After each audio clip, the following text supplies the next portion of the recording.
Hello, this is Michael Hexter, and welcome to Politics 2100 here on YouTube. So this episode I'm calling Leftist Rousseauvians. So the philosopher Rousseauvians. So leftist Rousseauvians deny role of sociopathy, street crime victimhood at our common peril. So this is a follow-up on the last episode when I was talking about the divide between left and right in terms of their definition of what I was calling sociopathy, or organized social bad or social evil, or the acting people acting in an antisocial manner, in a manner that disregards the rights of others. And in that episode, just a quick summary is that the left looks at either powerful people or a system that is acting in a way that's damaging to society, to people, to human beings, to the planet, and usually sociopathy is located either above, in other words, in rich people or in powerful people, and they don't use necessarily the word sociopathy, or even they could think of it as a systemic, impersonal process, or a process of a system that creates bad actors at the top, or bad actors operate that system and damage other people without regard, exploit them, so forth and so on.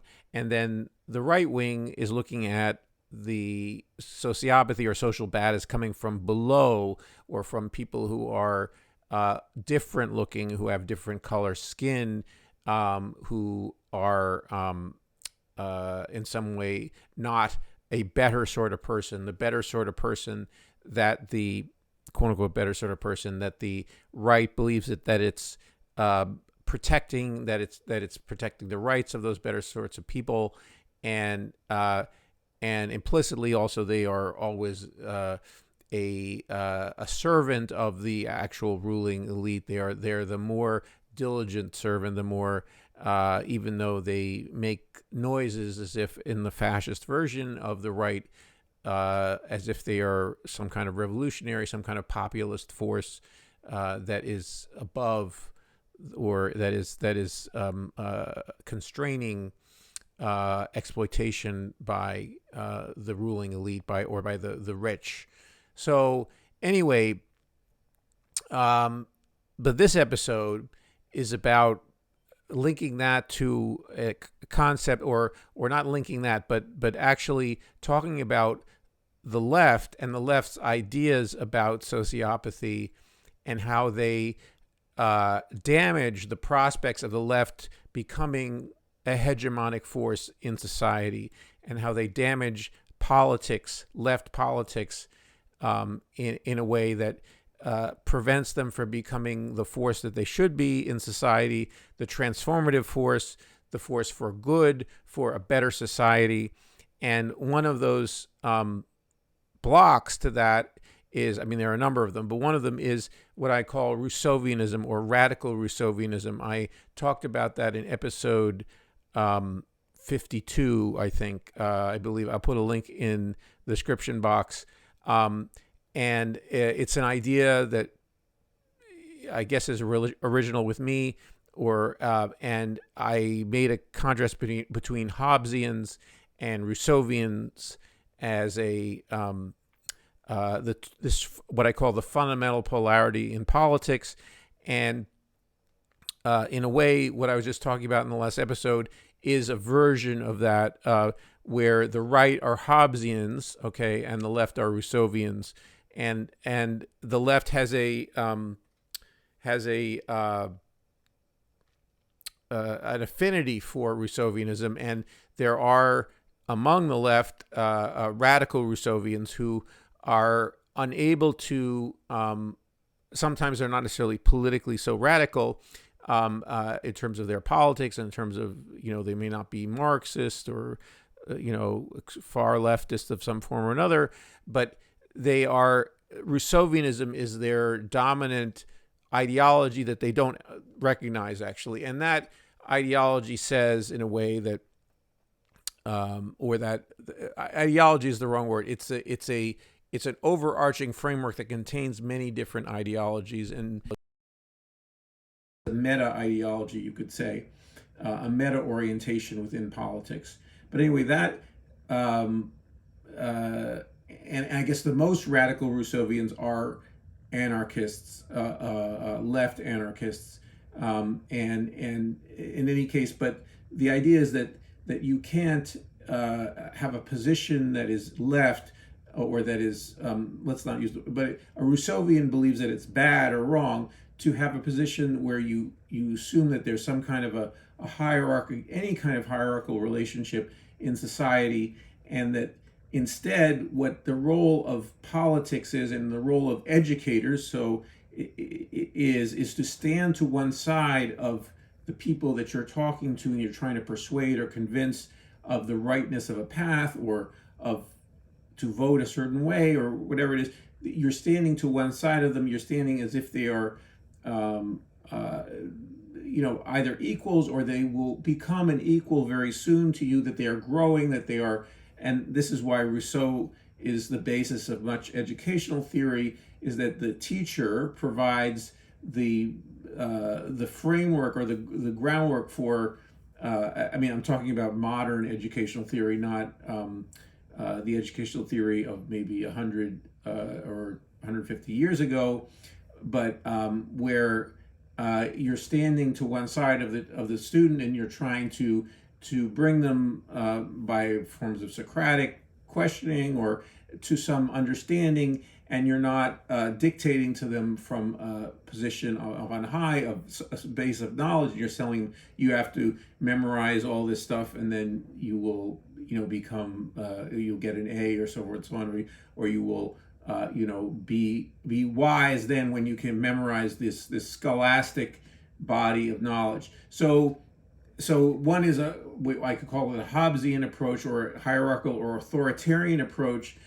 where there is a hierarchy, and then Rousseauvian is someone who says, or a radical Rousseauvian. So you can be Rousseauvian in different degrees. You can say it's in society you can have relationships where there is a hierarchy, and then relationships where you have this more of or roles even as within a relationship where you at one you are at a hierarchical relationship, and one you're at an egalitarian relationship, but you're communicating, you're trying to develop another person from the side or from a position of, if not exact equality, of potential, that they have the potential of equality with you or with anybody else. And so so the attraction of a Rousseauvian approach is obviously very compatible with left ideology, but also just democracy more generally. That democracy is very much there's Rousseauvian elements to it, or to a successful democracy. And I am mostly a Rousseauvian, okay? But I see people who are radical Rousseauvians, maybe not because they've read Rousseau or they are super dogmatic in all aspects of their politics or whatever, but there's a stream of left politics or that is very much opposed to the notion that could be some kind of a hierarchy that is just or fair or functional in some form or another.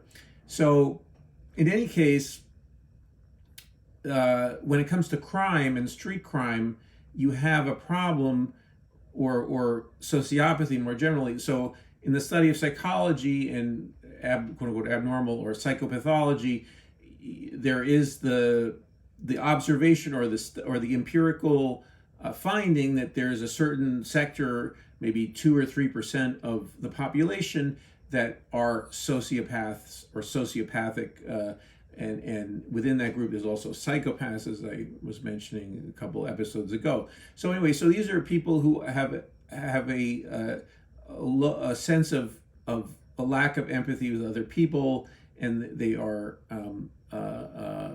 they are likely to, and also not just lack of empathy, but they have an aggressive. They want what they want when they want it, and they have are rule. They tend toward rule breaking. They tend to be impulsive. There's a subset that is less impulsive, but anyway. But in general, to be impulsive and to see other people as sources of their satisfaction primarily, or what they're good, or whatever the things they possess, and that they want to get them as soon as in any way possible, and they are likely to attempt to circumvent laws or actually break the laws essentially, and not all of them do, and so you have people who are able to be sociopathic without actually at least becoming caught by the criminal justice system. So it's not a one-to-one relationship with criminals or also criminality, but anyway, left. This goes against left or what I'm calling Rousseauvian left tendencies, where by this discovery or the implication of that there's a subset of society either by birth or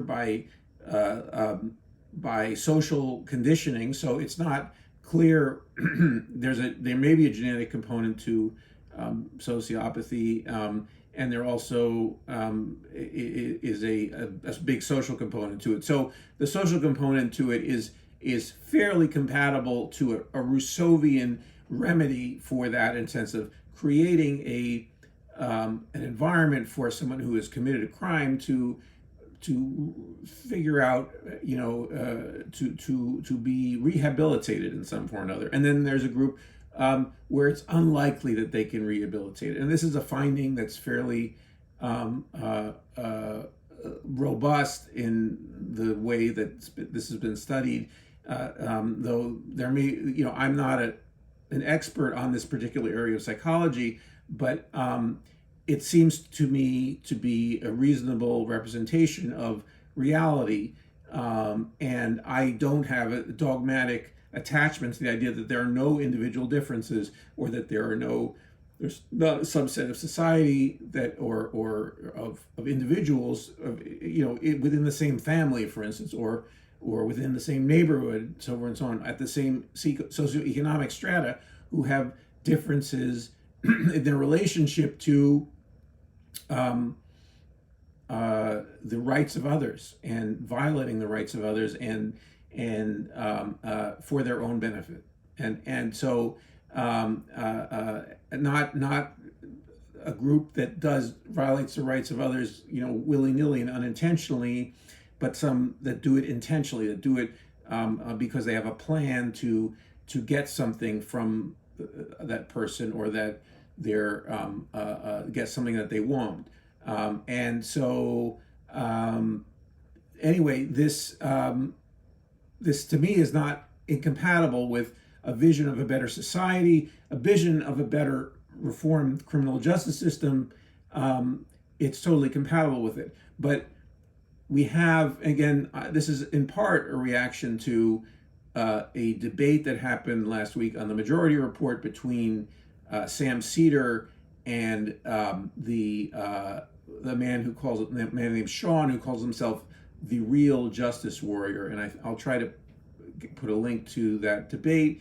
I think it was clipped by the Majority Report, and I think you probably have the coordinates of the Majority Report, and I'll see if I can find the YouTube vlog or channel of Sean, who is the real justice warrior. And I know that he was also recruited by this guy, Tim Pool, who's a right-wing or a crypto right-wing influencer with a huge audience, and he was used to sort of try to be the tag team guy, the wingman, so to speak, of Tim Pool against Emma Vigeland when Emma Vigeland was invited to Tim Pool's place, and so to have it essentially a debate. So she was a little bit she was outnumbered there, but she did a good job against both of them. But anyway, this guy, one of the weaker parts of her discussion with them, and this fellow Sean is a decent debater for a person who is essentially on the right, okay, and he does know something about criminal justice, and he in my opinion my criticism. So Sam had this debate with him, and they sort of came to sort of a little bit of a stalemate, though each side obviously looking at this debate, someone could pick. Sam didn't totally.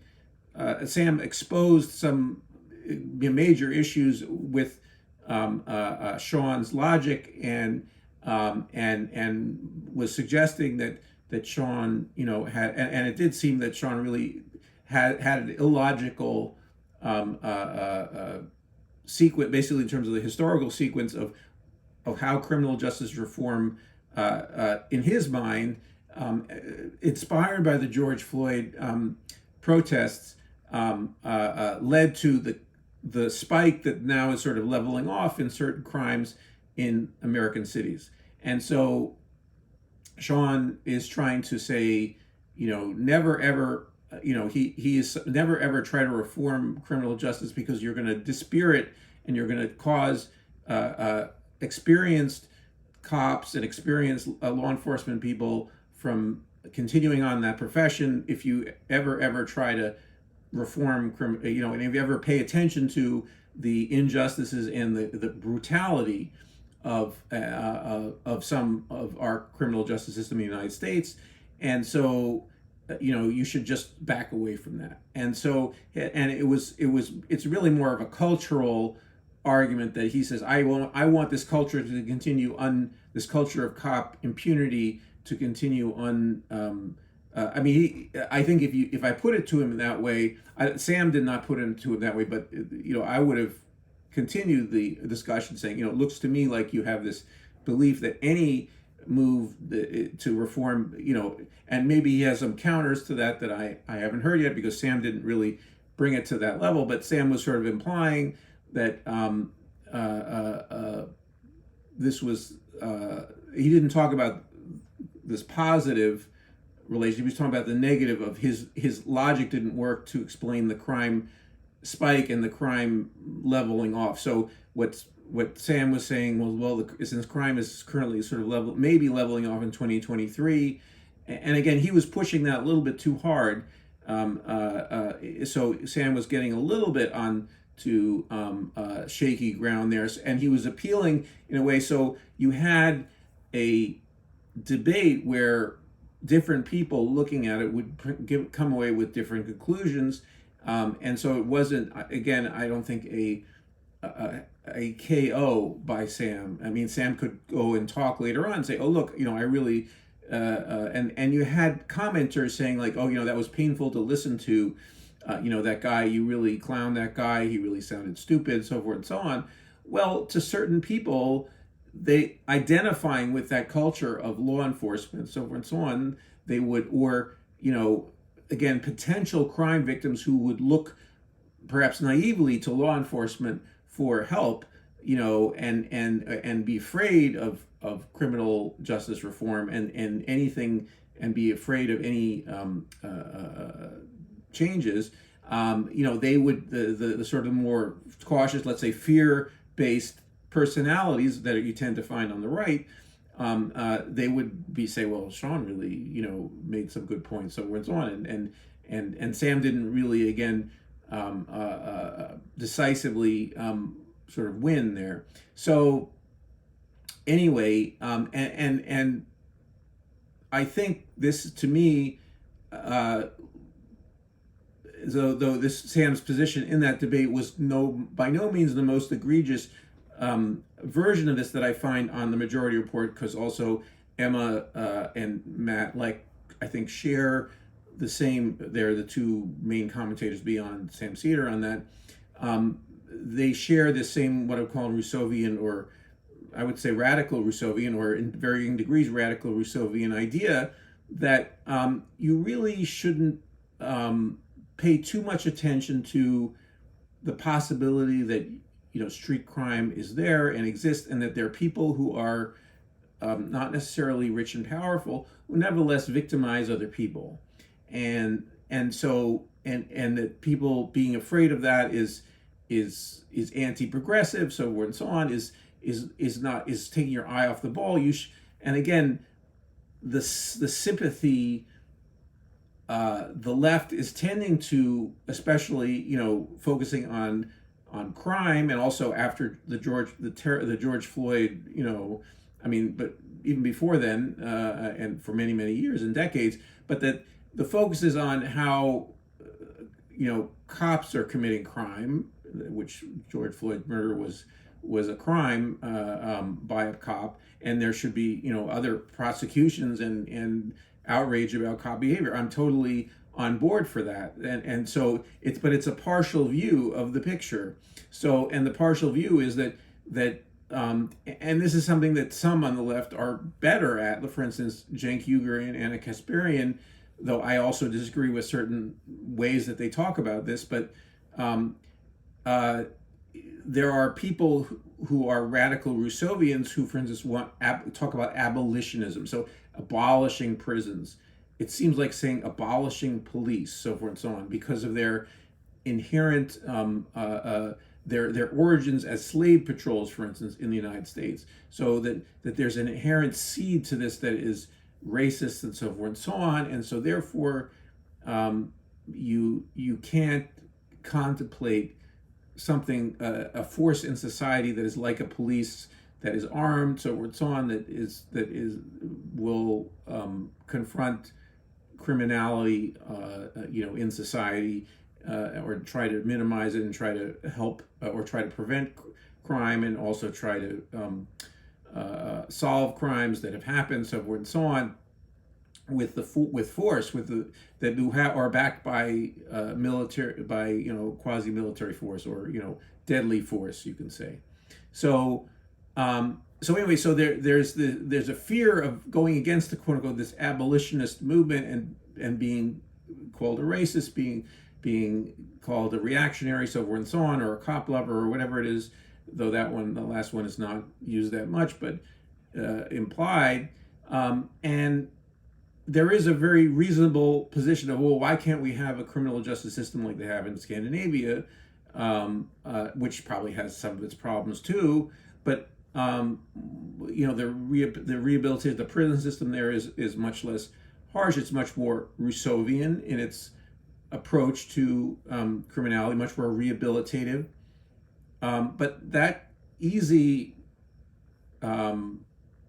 importation of that model is not good enough for the radical Rousseauvians and including, unfortunately, fairly powerful commentators like Sam Seder and Emma Vigeland and Matt Leck, in that they don't see any role for how can we make a cop that's better, or how can we make rules and so forth and so on so cops can do a better job, but cops not being the main, focusing on cops is not the main.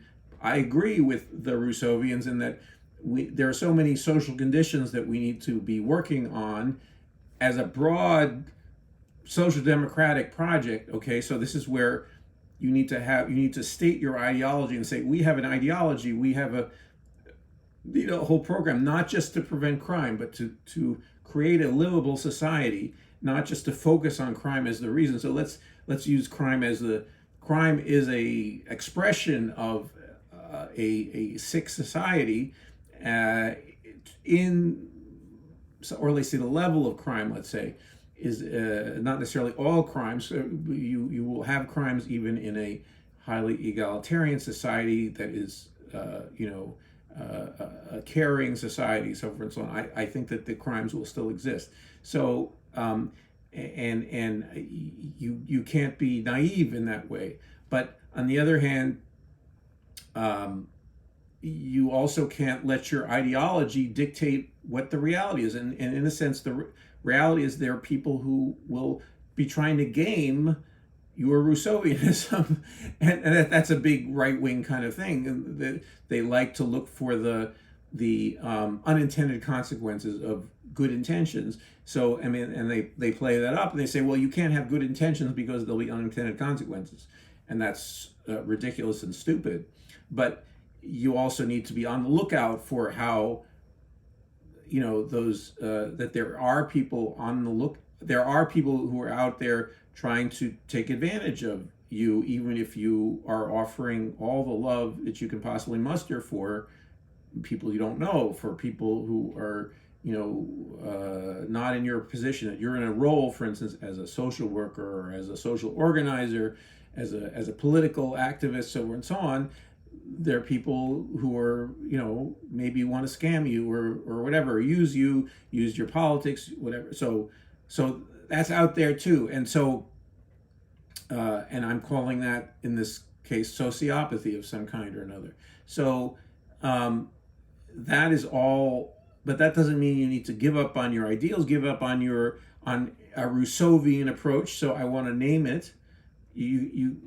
But you also need a little element of Hobbesianism in that. And you need to understand that sometimes some people need to be imprisoned, and like, Donald Trump, for instance, might need to be imprisoned very presently.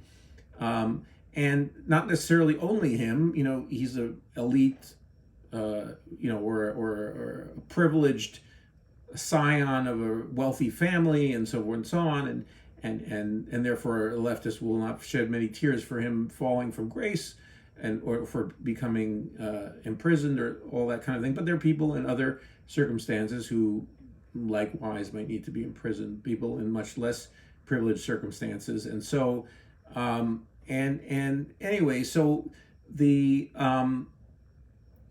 to talk about the politics of it,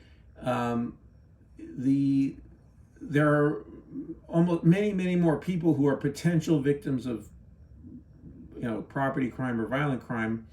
And sometimes property crime is quite devastating to someone. People are attached to their things. That's also something that the left needs to reckon with, that people like their things. They like their bike, they like their car, they like their house, they, all these things where they feel comfortable in them. And then when someone does something to them, so that's also a part of normality that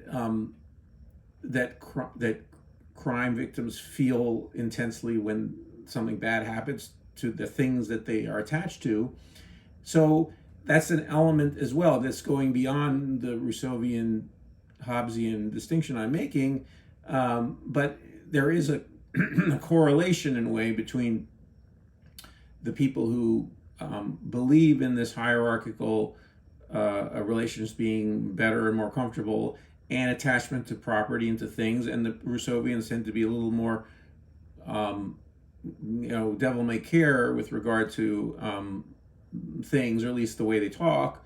They may experience a moment when they realize they've been victimized and they are upset about it, so forth and so on. But anyway, their focus is on more non-material things than the Hobbesians, let's say. And so in this contrast I'm making, these meta ideologies that I'm talking about. And but anyway, so in order to become hegemonic, the left needs to create a overarching ideology. It doesn't have it right now. I'm critical of existing left ideologies. They're not all wrong. Some of them are right about many things. And so they're not to be just thrown out and say they're all bad. But anyway, but to have a convincing hegemonic ideology to combat fascism and or just do nothing centrism and conformity and or political conformity, let's call it, and fandom of the existing powerful but do nothing in the United States, do nothing with democratic leaders. But anyway, but in other countries they're varying. There are not many heroes right now in this area. I mean, there are a few, but there are not many. But we need I think, a synthesis of some kind of ideas that really are, it could be based on some form of Rousseauvianism with Hobbesianism thrown in some way, certain areas. But the political message, though, is that we are also there for crime victims and standing against people who are even, poor or working class, or who also see fit to commit crimes against other people, in whatever social position, and often in their own social position or in a weaker social position. And we stand with those people, and we're against that, and we have solutions for it, and we're not trying to minimize that experience that people have. I mean, there's also obviously disputes, in other words, that need to be adjudicated in the criminal justice system that are not about politics, about whether at any given instance of crime, it was actually a crime, was it actually committed by this person, and so forth and so on. That's beyond politics, but we need to have an idea about how to make that criminal justice system a better place, in general, not for any given case, but for but also society more generally. How do we create a society where people are,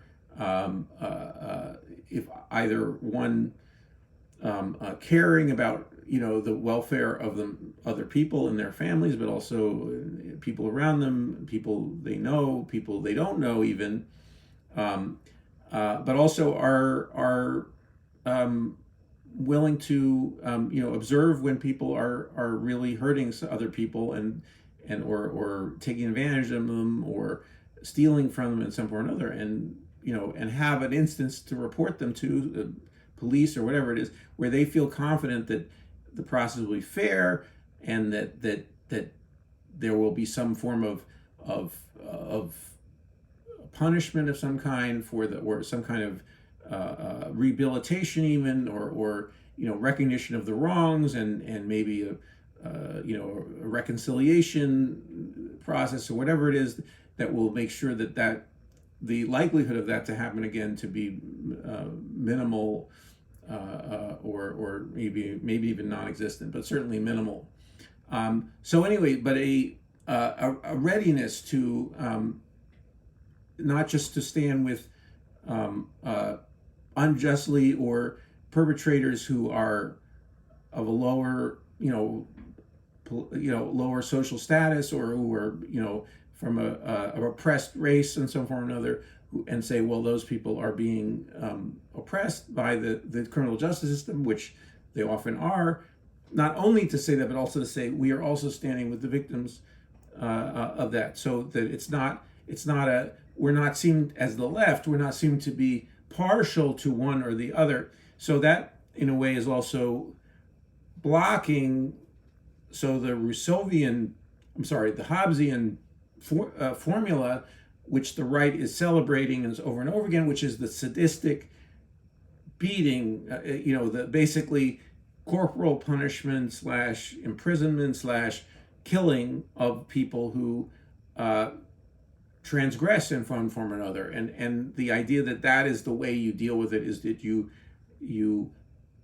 physically harm and imprison, physically harm and potentially kill people who you think are wrong, and almost also an imagination in a way as an instantaneous form of gratification for the basically authoritarian, the Hobbesian / authoritarian, or radical Hobbesian, you could say. So there's a way in which again, not all Hobbesianism is wrong, but to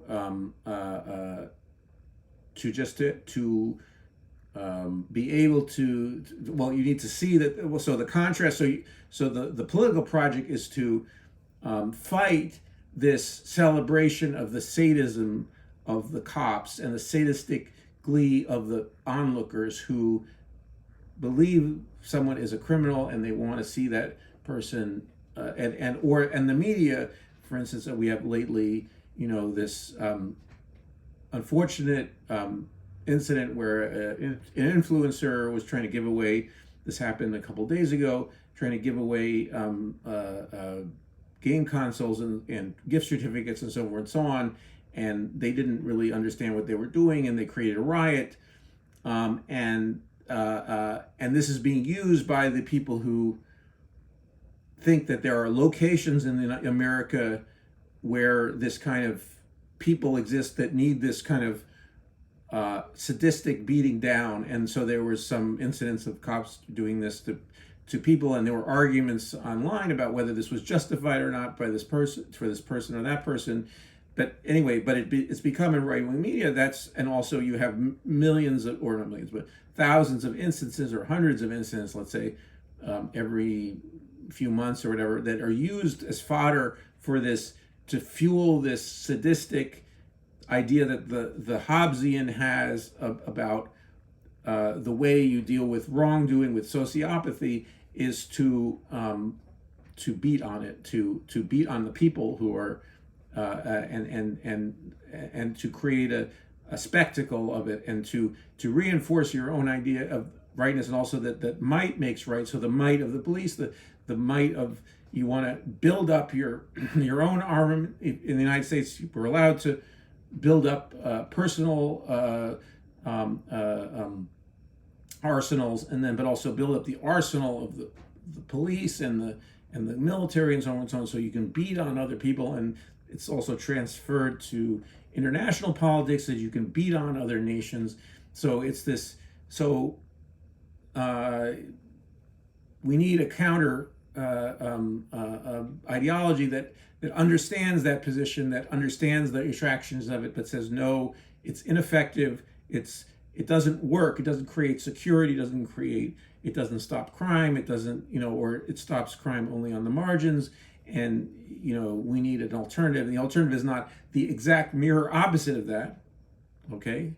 So this is what I'm proposing, is the hegemonic position, is that it creates the synthesis, you could say, calling on Hegel or whatever, a synthesis, but the synthesis is biased toward the Rousseauvian position for a whole host of reasons, because it's more effective and just and ethical, and all those things are good things.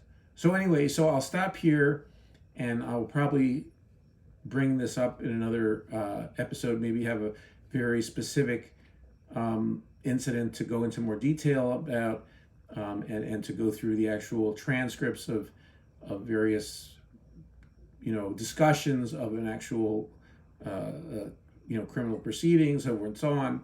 But anyway, please share your thoughts in the comments below. Please like the video if you got anything out of it, and please subscribe to Politics 2100 for more videos like this. Thanks.